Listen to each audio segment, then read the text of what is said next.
देखिए, ये जो गवर्नमेंट एनडीए की गवर्नमेंट जिसको चंद्रबाबू नायडू, नीतीश कुमार, चिराग पासवान और जयंत चौधरी सपोर्ट कर रहे हैं, ये वक्फ बिल अनकॉन्स्टिट्यूशनल है।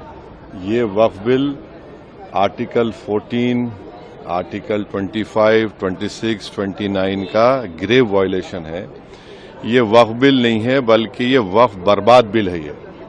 और अगर चंद्रबाबू नायडू, नीतीश कुमार, चिराग पासवान, जयंत चौधरी इसकी तायीद करेंगे तो वो अपने पॉलिटिकल रीजंस की वजह से या जो भी उनके है नैरो रीजन तायीद कर रहे हैं नरेंद्र मोदी सरकार की, ये बात साबित हो जाएगी कि वो मुसलमानों की मस्जिदों को, दरगाहों को, खानखाहों को, इवैक्यू वक्फ प्रॉपर्टीज को और लिमिटेशन एक्ट अप्लाई करेंगे तो एनक्रोचर्स को रिवॉर्ड करेगी। तो वो उसकी ये सपोर्ट कर रहे हैं। उनको ये देखना चाहिए कि ये सपोर्ट तो कर रहे हैं, मगर क्या आप 5 साल के बाद जब जाएंगे जनता के पास, क्या जवाब देंगे उनको? अब तो बिहार का चुनाव भी है।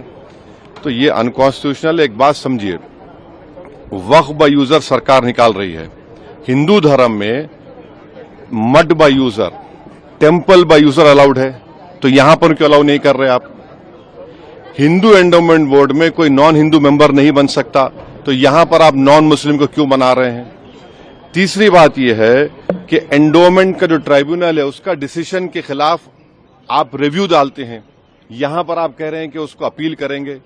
हिंदू एंडोमेंट बोर्ड में कमिश्नर, कोई भी हिंदू एंडोमेंट कमिश्नर कोई प्रॉपर्टी को डिक्लेयर कर सकता है एज अ हिंदू धर्म की property.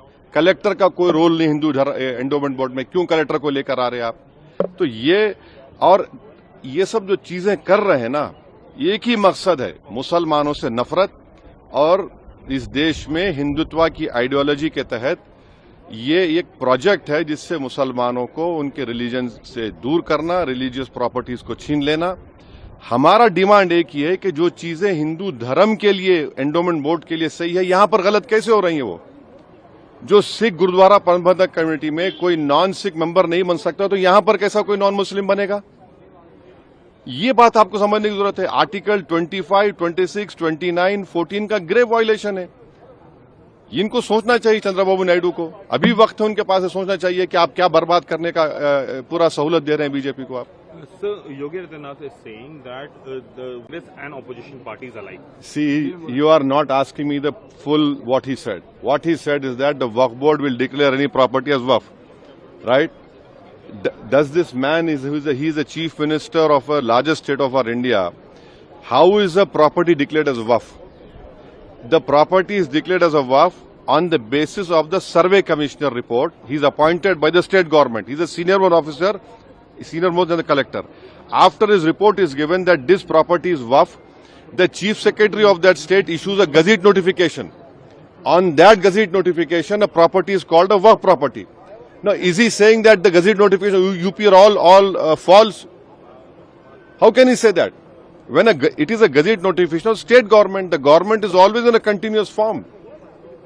He's completely lying. These are all Waqf properties which a gazette notification is issued by the state government. On the basis of the state government, one property becomes a Waqf.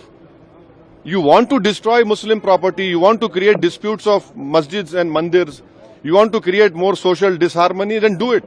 It will be your responsibility.